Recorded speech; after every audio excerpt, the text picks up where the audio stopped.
I thank the gentlelady for yielding. I just think this is interesting. First, the FTC is asking for your background, and now the ranking member of the Committee on the Weaponization of Government is asking for your sources. I never asked them for their sources. Yes, I you did not ask for sources. Who gave you access to these emails? Who was the People at individual that gave you permission to access the emails? Well, the attribution from my story is sources at Twitter, and that's what I'm going to refer to. Okay. Did Mr. Musk contact you, Mr. Taibbi? Again, the attribution from my story is sources at Twitter. So they did ask for the sources. Joining me now, Margot Cleveland, senior legal correspondent at the Federalist. Margot, sure seems like these people are tyrants. They are tyrants, and what that clip showed and that whole hearing showed is they don't care about free speech, and it's pretty shocking. Matt, when he was up there, made the point, look, I'm not a Republican. I grew up ACLU liberal looking at free speech, and I think he's shocked to see how no one seems to care. Margot, I guess this is a different take on this than I've had. I saw those two get up there and speak, and I'm glad they've done what they've done, Matt and Michael, and I applaud them for their work. But I keep coming back to this, hey, I'm not a Republican, I vote Democrat. Well, you're the one who votes for all this. Do modern Democrats not make the connection that they should stop voting for the people that are doing things they don't like? Are they so far gone they don't make the connection? You voted for this. You know, it's funny because I think that they both actually went from being registered Democrats to independents. So I think that maybe it will have some impact on future voting. But I think that's a great point, that if they're saying, look, I'm not a Republican and the Democrats are the one doing this, you got to kind of rethink where you're coming down on your voting. You have a piece out called Time is Running Out to Speak Freely About Free Speech in America. What are you talking about?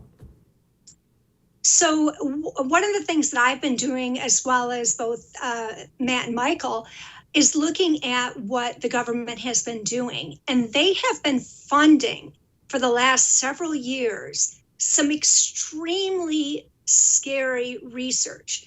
They have been funding companies coming up with technology that will basically scour the internet, everything, chat rooms, news sources, the Twitter, social media.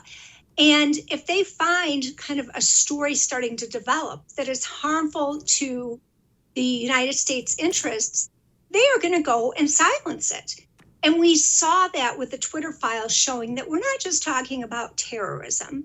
We're not just talking about Russians lying to interfere with the election. We're actually talking about COVID. We're talking about things that have nothing to do with what we would historically think of as national security. Margot, a lot of people remember the Mueller investigation, that 2-year daggone sham, but people have moved on because there have been about 8,000 scandals since then. You did some digging and found something. What'd you find? So there's actually this strange case that is going on that involved a former Republican National Committee director, finance director, who was charged criminally with acting as a foreign lobbyist. Well, I think it was 2018, all of a sudden there were a bunch of stories about this gentleman, and it was New York Times, it was the Wall Street Journal, and it was based on documents. Well, apparently someone hacked into his computer. And he believes that it was at the prompting of a Middle East country, Qatar, and he's claiming that it was a former CIA agent who did it. So he filed a lawsuit against them civilly. And I came across recently some strange filings which indicated that Richard Gates was actually questioned by former special counsel, at the time they were special counsel attorneys, using those documents. So these are what his allegations are, that they used the documents that were hacked to question Richard Gates, which, that's part of what the investigators do. But the part that was troubling to me is this was one country allegedly hacking a private citizen's emails in order to destroy that person's reputation and keep him from lobbying for another Middle East country. And what happened is the attorney claims that the special counsel's office did not investigate that. Now, to me, that's a huge problem. If you think about it, the whole lobbying can get kind of swampy, but we're talking about two Middle East countries who are lobbying against each other, and allegedly one of them paid former CIA agents to then hack a private citizen. Why was there no investigation on this at all? At least that's what it comes down to. It doesn't look like they did that, which to me is, what did Mueller's team do? All they did was try to get Trump, and everything else that came along they ignored, like Christopher Steele. Yeah, that's wild. Margot, thank you so much. I appreciate you. Thanks so much, Jesse. Take care. Banning TikTok. Sounds right. Sounds good. We should ban TikTok, but this ban TikTok bill might be a lot worse than it seems. We're going to talk about that in a moment. Let us talk about this. I was talking to my son this morning about America and where we are as a nation. And let's just put politics out of it for a moment. You know I love politics. Let's set that aside for a moment. Did you know that we are not making enough babies, not near enough babies, and that you have about 3 generations when your country stops making enough babies and then your country goes away? And did you know we're already on generation number 2? We are 2/3 of the way there. I don't care about your opinion on what I'm about to tell you. It's a fact. We need to make babies in this country. Men need to marry women and make babies in this country. Testosterone levels are in free fall and they're not doing it. Ladies aren't into it either. A lot of reasons for this. Chuck's out there trying to save America, not by passing legislation, by selling male vitality stacks for the fellas and female vitality stacks for the ladies. I don't want to be too crude. Kids are watching, but it's time to get married and get on it. We got a country to save here. Start a family, raise a family, make a bunch of babies. That's the most anti-communist thing you can do. Go to Chuck.com. They have 35% off subscriptions. Male vitality stack, female vitality stack. Go get one and get on it. CHOQ.com. Promo code Jesse is what gets you that 35% off. Go now. We'll be back.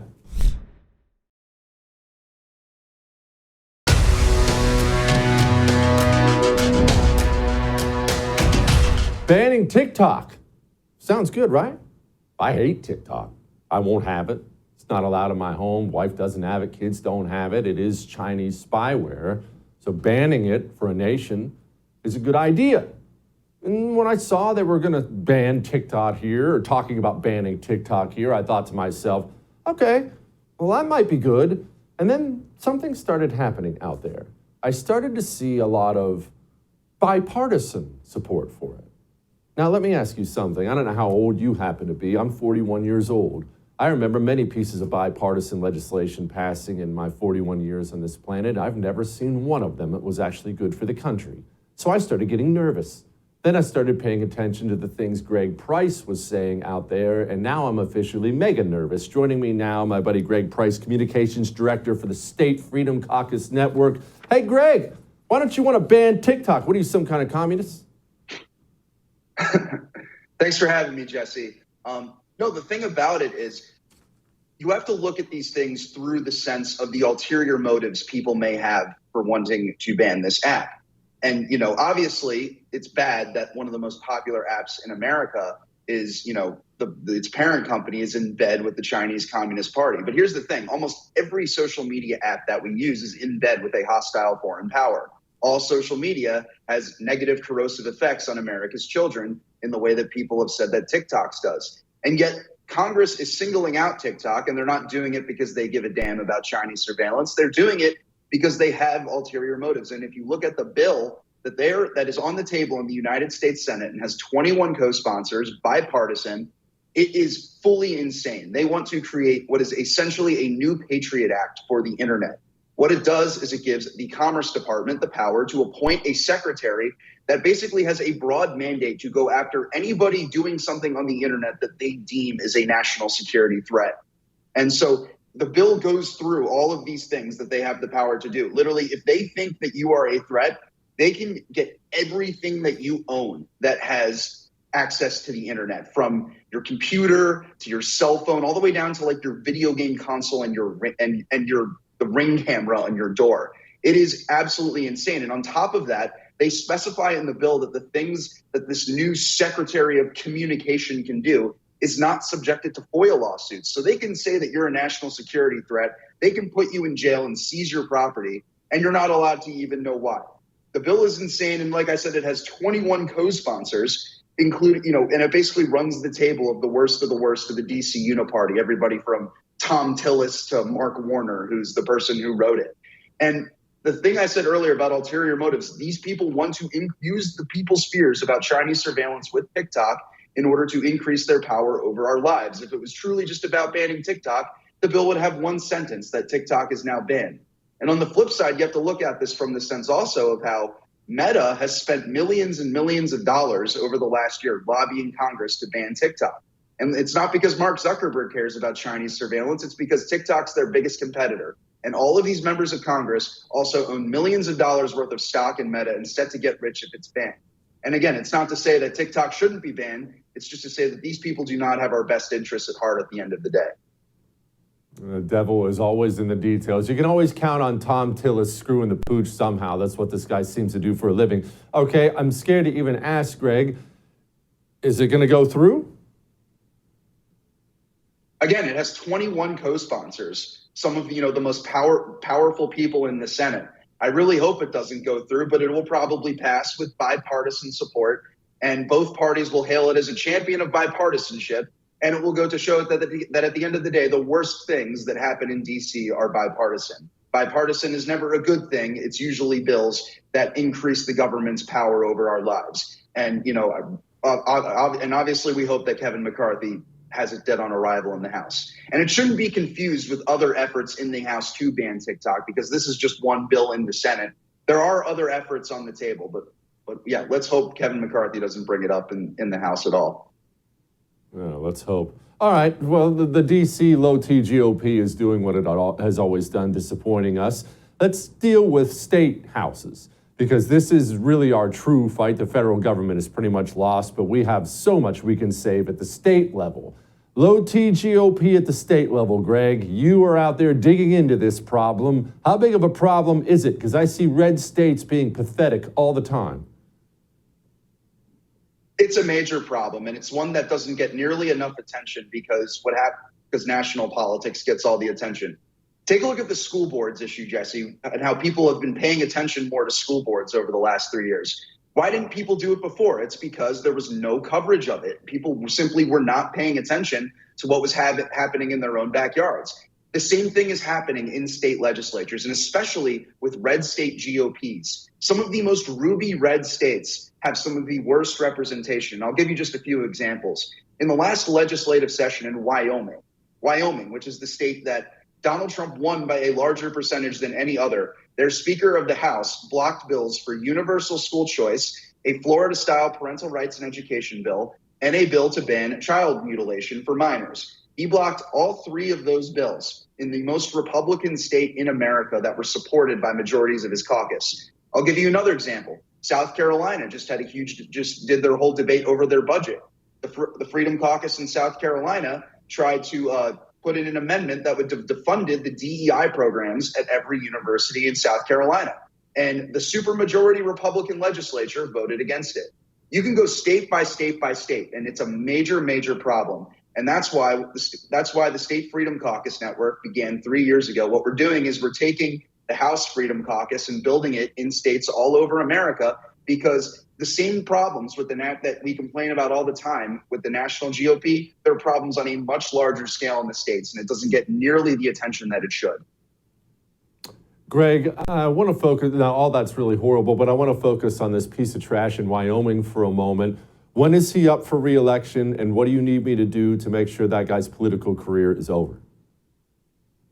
Raise your voice about it, Jesse. That's all. It's the same. That they coincide with the federal elections I'm pretty sure in Wyoming. I could be wrong, but I think that's what it is. And so, yeah, we need to ensure this guy, at the very least, is not the speaker again. It's truly terrible.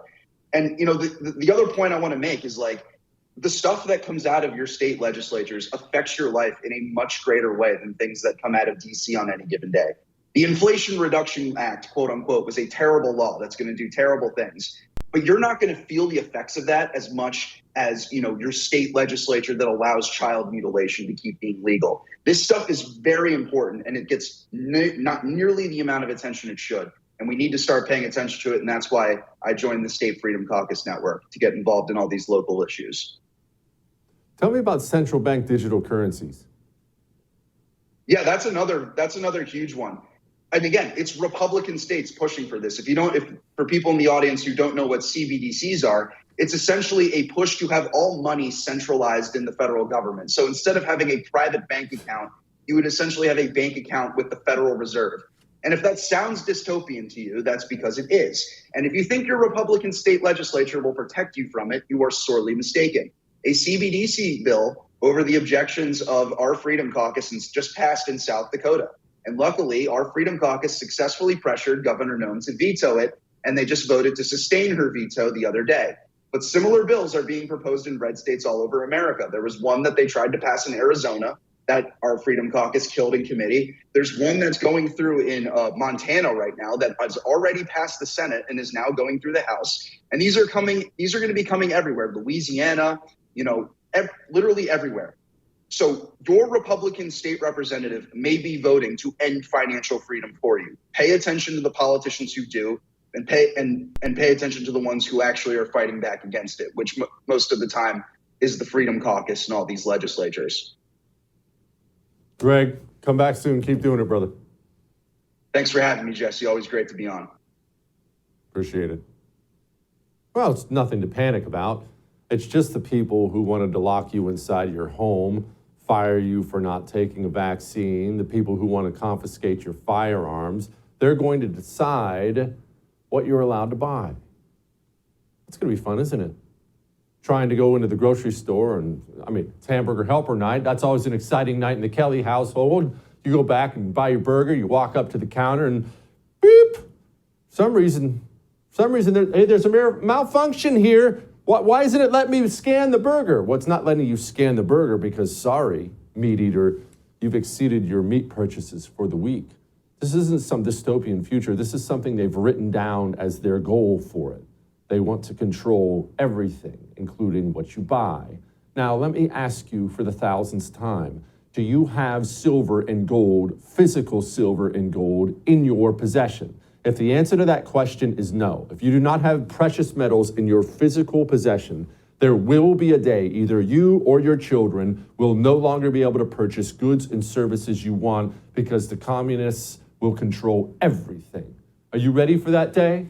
I don't know about you. I'm going to keep buying meat until the day I die. Why? Because Oxford Gold sent me gold and silver coins to my front door. Anonymously, obviously. They're very laid back about it, but I will have value, physical value, that will allow me to buy things 1,000 years from now, even though I'll be dead. Call Oxford Gold and get that gold and or silver delivered to your home. While you're there, you might want to weave some gold and silver in your 401k and IRA because they're busy wiping that out too. 833-995-GOLD, all right? 833-995-GOLD. Tell Oxford Jesse told you to call. We'll be back.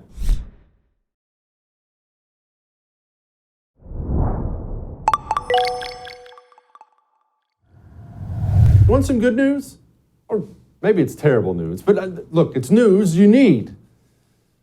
The presidential election of 2024, whether it's Trump, DeSantis, or Biden ends up winning, or Gavin Newsom, or Joe, it doesn't matter. None of it matters. Well, I shouldn't say it doesn't matter. It's important, but it's not nearly as important as your state and local elections. You see, if Jesus Christ himself comes back from heaven and he decides he's not going to bring us all home, he's just going to take over the presidency. Even Jesus would struggle after 2024 to unpack all the crap in this country. Your local elections, though, there's so much to salvage and fortify and save, and we're not doing it. We ignore it. Spend all our time talking about the presidency. The presidency, none of those guys are going to save you. Legal and local. I love Scott Presler because he's out there doing the actual work. He's doing the work. He's the national spokesman for the Early Vote Action PAC. And Scott knows about a race. He's digging into a race that might be the most important race in America. No one even knows about it. Scott, what is this race? This is the most consequential election of 2023, Jesse. Right now I'm in Wisconsin.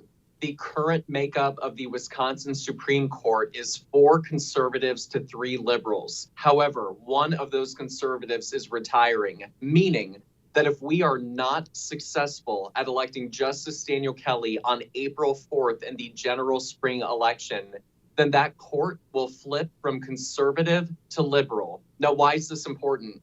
Because the liberals have already indicated that they're going to put their thumbs on the scale. And that means that Wisconsin, which currently has voter ID, we could lose voter ID going into 2024. We could lose proof of residency, which is required to register to vote in the state of Wisconsin. And I'll remind you that a conservative court here in Wisconsin deemed that unmanned drop boxes are illegal. Meaning, if the court flips liberal, you're going to have unmanned drop boxes on every street corner in Green Bay, Eau Claire, Milwaukee, Madison, and it's going to be an arduous uphill battle in order to win Wisconsin in the White House in 2024. Everything is online in this election. We must do everything we can to vote for Justice Daniel Kelly on April 4th. Okay, Scott, well, you just threw virtually everyone into a panic about getting this guy elected, and I'm glad you did. Now, the people in Wisconsin, let's focus on them first. I know we have a bunch of viewers in Wisconsin. Besides showing up to vote on April 4th, like you said, what else can they do? It's late in the game. It's friggin' late. What can they do, Scott?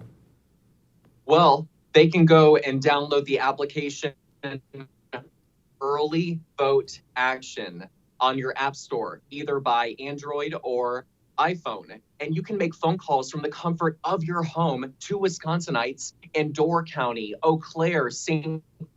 Croix, because right now we really have to focus on northwestern Wisconsin. Our early voting numbers are looking good in southeast Wisconsin, but we need northwest to turn out. So you can go download Early Vote Action.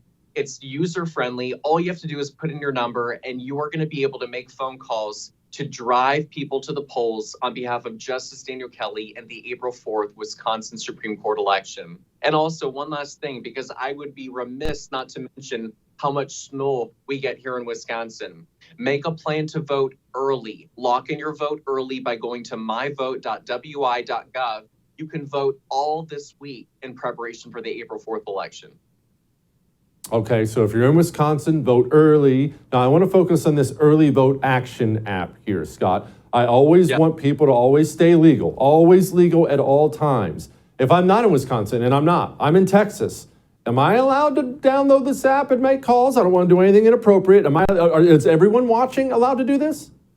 Absolutely. The left, the Democrats in California and New York, they're pouring millions of dollars into this race. George Soros just dropped $1 million into this race. They're writing postcards, making phone calls. If the left can do it, then yes. Legally, Republicans in all 50 states can make phone calls from the comfort of their home by using the application Early Vote Action, and you can help win this election and save Wisconsin. I love it. Early Vote Action. Early Vote Action. Go download it right now while Scott and I are shooting it. Scott, okay, let's switch from that to a state I'm very, very, very concerned about. Everyone's worried about Trump DeSantis, and I realize that's fun and spicy, but I have yet to have somebody bring me a plan to get any Republican elected president without the state of Pennsylvania. And you're going to have to forgive me. The state of Pennsylvania just elected a vegetable because of their voting laws. How are either one of those guys going to win in that state in 2024? And how are we going to win the presidency if we can't win that state, Scott? Well, first, we need to continue our robust voter registration operation. So I just got the statistics for yesterday of the last 7 days, and there are 700 fewer Democrats than there were a week ago in the Commonwealth of Pennsylvania. I know in the grand scheme that doesn't sound like a lot, but incrementally, we are whittling down the Democratic voter registration advantage in the Commonwealth of Pennsylvania. A couple of years ago, during President Obama, it used to be over 1 million, and now Republicans have gotten that down to just nearly 470,000. We are whittling that number, but we need to engage in an all of the above approach to voting if we're going to win the 2024 elections. That means, yes, election day, but also early voting, early in-person voting, mail-in voting, absentee voting, and where legal, ballot harvesting. And I want you guys to think about John Fetterman and Dr. Oz. Going into the first and only debate, 500,000 Pennsylvanians already voted before they heard the debate.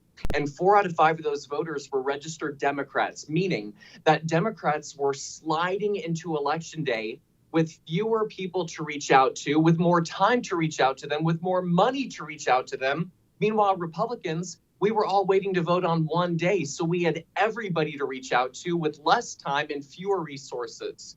The fact of the matter is Democrats vote for weeks and Republicans vote for 12 hours. If we're going to win, we must engage in voter registration and we must engage in an all of the above approach to voting. Scott, one more time before I let you go. I want that app for Wisconsin because it matters for the entire nation. It matters if you want to win the presidency in 2024. One more time, Scott. The application is Early Vote Action. This election is Early- consequential. Please, everyone at home, do everything you can for Justice Daniel Kelly. Early Vote Action. Justice Daniel Kelly. Scott, thank you, my brother. Keep churning. Thanks, Jesse. All right. We got Lighten the Mood coming up next. Before we get to Lighten the Mood, can you stop a demon from killing you or someone you love? We got a nation filling up with these demons. You know it. I know it. Sometimes they show up with serious hardware. Can you stop a demon from killing you or someone you love? Are you sure you're fast and deadly enough? I will tell you, I practice a lot. You know I love weapons. I don't know that I'm fast and deadly enough. I hope so. I have to spend every day making sure. But who has time for that? I can't, I don't have time. I have a job. I can't get to the range every day. Ammunition's expensive. I know you're the same way. What do you do? Jesse, what do I do? Man, Mantis X. When I practice with my weapon, I have a Glock 19 sitting 6 inches away from me right now. Do you know that I practice right here in the studio? How is that possible? I don't have a gun range in the studio. I don't have to.